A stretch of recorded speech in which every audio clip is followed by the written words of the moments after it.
If you enjoyed this story, don't forget to like, comment, and subscribe to the channel for more. Your support means the world and helps us continue sharing these powerful stories with you. When my mum announced she was getting remarried, I wanted to be happy for her. She deserved love and a second chance at happiness after everything we'd been through. Her new husband, Alex, seemed like everything anyone could ask for a picture-perfect man who stepped straight out of a fairy tale. From the very beginning, he swept my mum off her feet with grand gestures. Roses delivered every week, candlelit dinners, and vacations that made her feel like royalty. I'll admit, even I was charmed. He didn't just care about impressing her. He made an effort with me too. He'd joke around, ask about school, and seemed genuinely interested in my life. For a long time I thought we'd hit the jackpot. But there was always this little voice inside me, whispering doubts I couldn't quite articulate. Maybe it was because things felt too perfect. Alex seemed to know all the right things to say and do, as if he'd rehearsed this role of the ideal stepfather. I told myself I was overthinking it. After all, who wouldn't want a man like Alex in their family? He was attentive, affectionate, and effortlessly charming. Every time I saw how my mum looked at him, her eyes sparkling with a happiness I hadn't seen in years, I tried to push my doubts aside. She deserved this joy. Still, as time went on, I couldn't help but feel a strange undercurrent in his interactions with me. At first, it was subtle compliments that seemed harmless enough. "You're growing into such a beautiful young woman," he'd say, or, "You have a confidence most people your age lack." He'd praise me in front of my mum, which made me feel awkward but not overly suspicious. Yet, every time he spoke, there was this edge, a tone I couldn't quite place. My mum, blinded by love, didn't notice. She'd just smile and nod, clearly thrilled that Alex cared about both of us. Looking back, I wish I'd trusted my gut more. The moments that felt off weren't random. They were cracks in the facade of a man who wasn't as perfect as he seemed. But at the time, all I could see was how happy my mum was. It felt selfish to question that. I didn't want to ruin the first real sense of stability and joy we'd had in years. So I stayed quiet, even as the unease simmered under the surface, waiting for the day when it would all come crashing down. At first, Alex's attention toward me seemed like a natural part of his effort to integrate into our family. He was kind and engaging, always complimenting me in ways that felt like he was just being polite. "That dress really suits you," or, "You have such a great sense of style for someone your age," he'd say with a smile that seemed genuine. I didn't think much of it. After all, he was my stepfather, someone who was supposed to care about me, right? But slowly, things began to feel off. His compliments grew more frequent and personal, his tone heavier. I'd catch him watching me out of the corner of my eye, his gaze lingering just a little too long. At first, I told myself I was imagining it. I thought, maybe I'm being overly sensitive. He's just trying to be nice. But deep down, I felt a small knot of unease tightening in my chest. The first real turning point came during a car ride. My mum was out visiting my grandma, and Alex offered to pick me up from a friend's house. It seemed like a nice gesture, so I didn't hesitate. But as we drove, the conversation shifted into territory that made me squirm. He asked if I had a boyfriend, then followed it with, "What kind of guys do you like?" His voice was casual, but the questions felt invasive, like they didn't belong in the space between us. I laughed nervously, trying to shrug it off, but the unease was impossible to shake. That night, my discomfort grew into something more tangible. When we got home, I tried to retreat to my room, eager to escape the awkwardness of the car ride. But Alex called me back to the living room, his voice firm yet unnervingly gentle. "I just want to say," he began, looking at me with an intensity that made my skin crawl, "you're an amazing young woman, smart, beautiful. Anyone would be lucky to have you." My heart raced, and I nodded quickly, muttering a thank you before practically fleeing the room. As I sat in my bed that night, staring at the ceiling, A storm of emotions raged inside me. Confusion, fear, guilt. Was I reading too much into this? Was he just being overly friendly? But no matter how hard I tried to rationalize it, I couldn't shake the feeling that something was deeply wrong. The way his words hung in the air, the weight of his gaze wasn't normal. And yet, I stayed silent, trapped between the rising tide of dread and the hope that maybe, just maybe, I was imagining it all. As days turned into weeks, I tried desperately to convince myself that I was imagining things, that Alex's behavior was just an awkward attempt to connect. But the unease wouldn't go away. Every glance, every comment lingered longer than it should, leaving me with a sinking feeling that something wasn't right. I told myself to stay cautious, to keep my distance, but Alex seemed to find ways to close the gap, to be near me when I least wanted him to. It started on a quiet Saturday afternoon.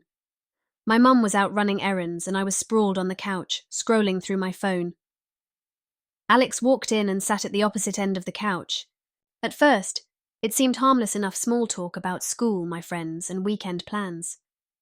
I tried to keep the conversation light, but then he said something that froze me in place. "You know," he began, his tone soft but unsettling. "You're the most mature person in this house. You're not like other girls your age." I laughed nervously, trying to deflect. Thanks, I guess," I said, avoiding eye contact. But he leaned in slightly, his gaze steady and piercing. "I mean it. You have this confidence about you. It's really attractive." That word hit me like a punch to the gut. My stomach churned, and I could feel the heat rising to my face.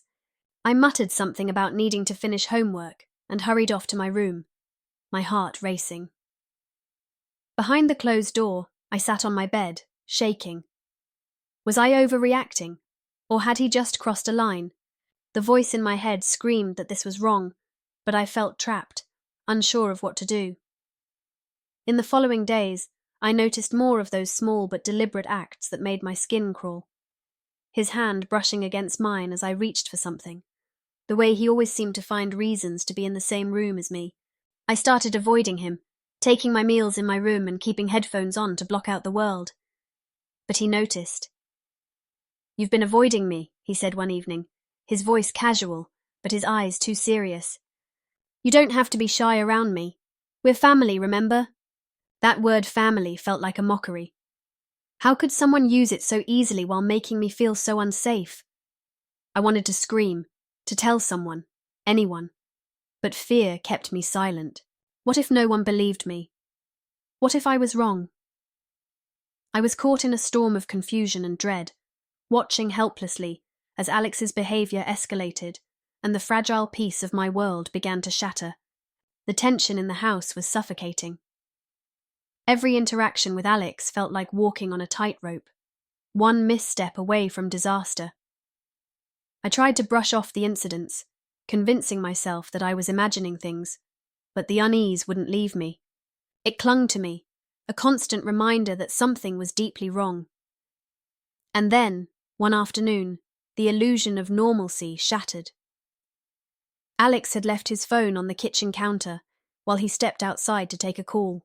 I hesitated, staring at it, my heart pounding.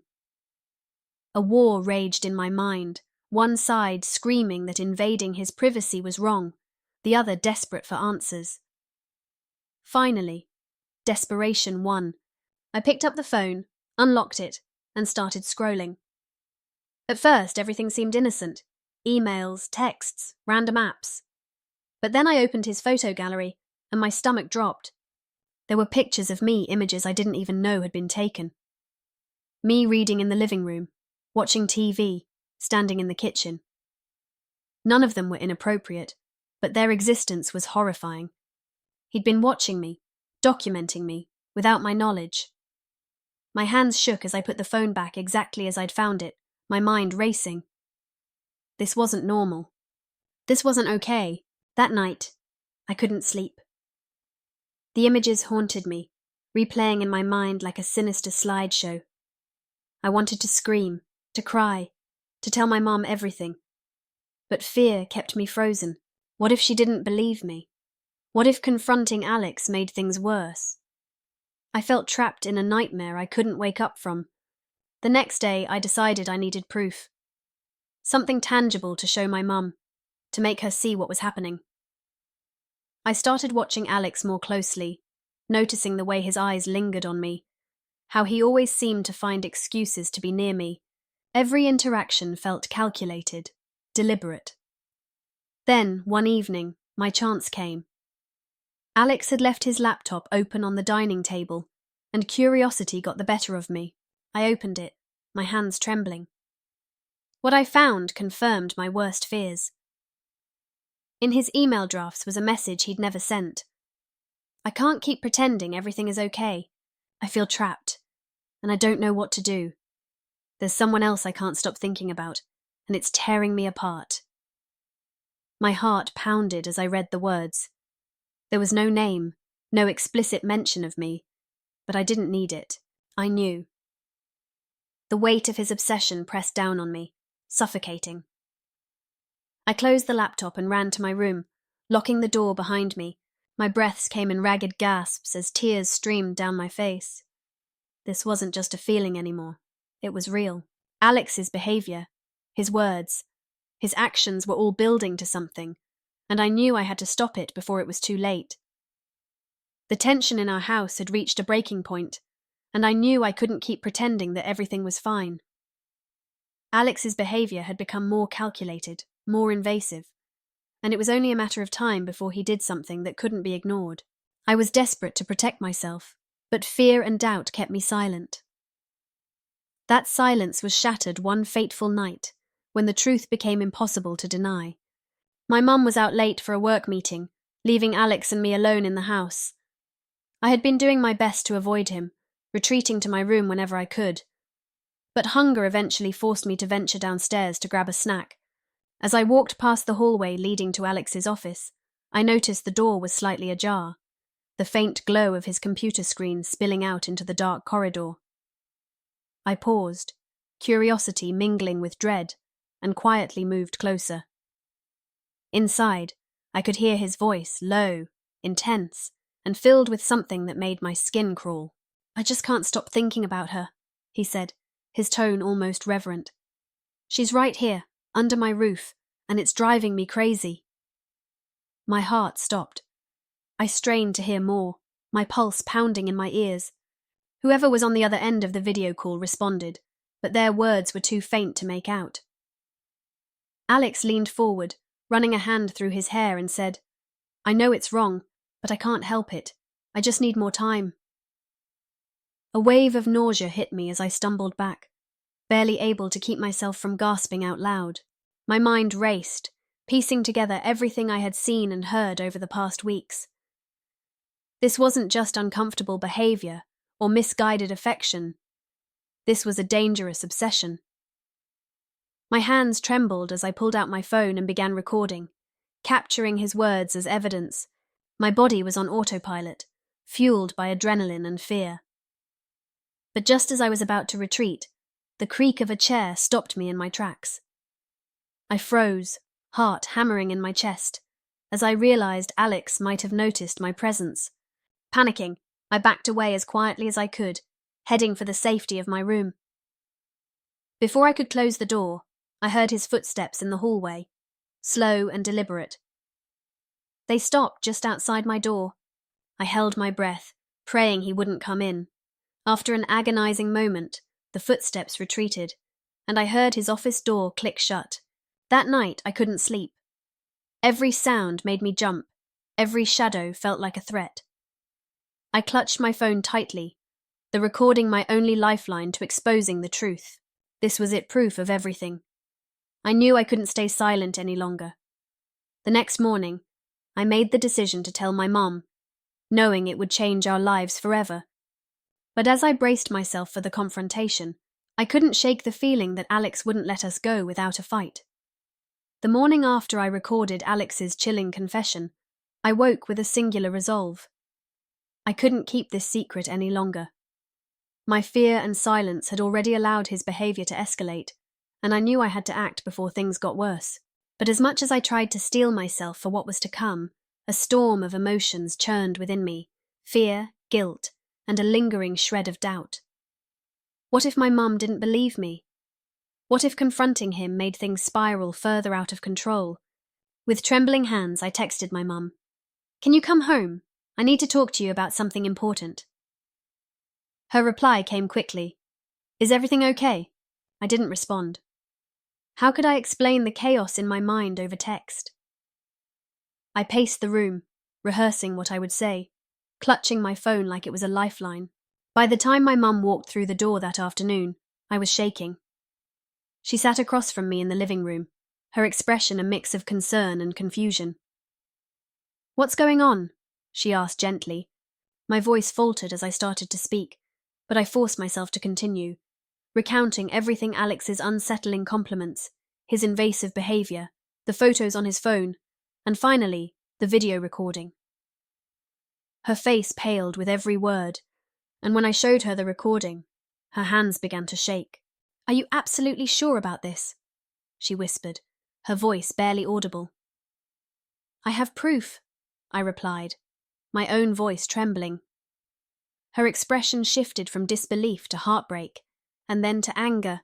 Without another word, she stood and marched upstairs. My heart pounded as I listened to the muffled shouting that followed, my mum's voice sharp and filled with fury, Alex's low and defensive.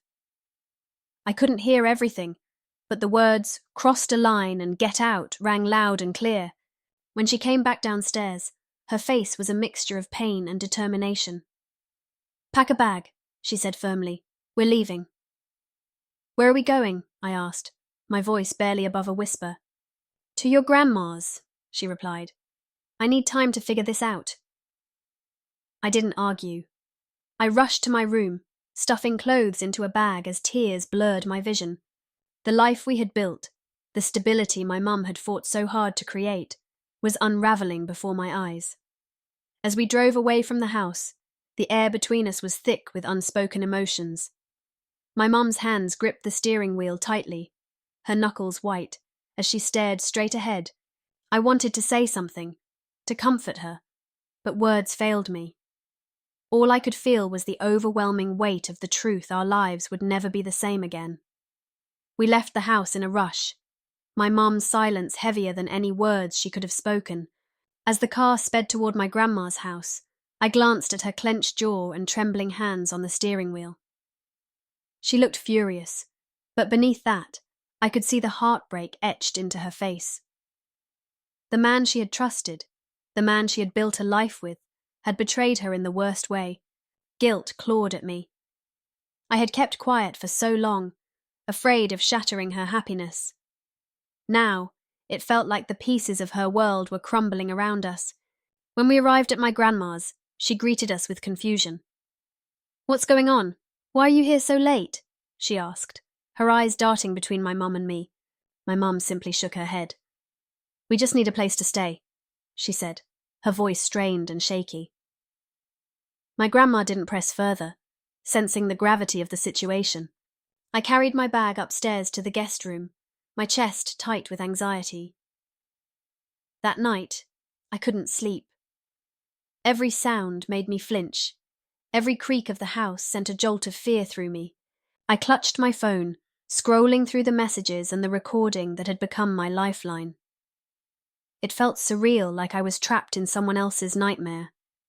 But this was my reality, and there was no waking up from it. The next morning, while my mom spoke to a lawyer on the phone, I received a text from an unknown number.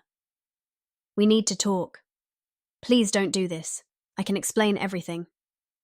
My stomach churned as I stared at the screen. It was Alex.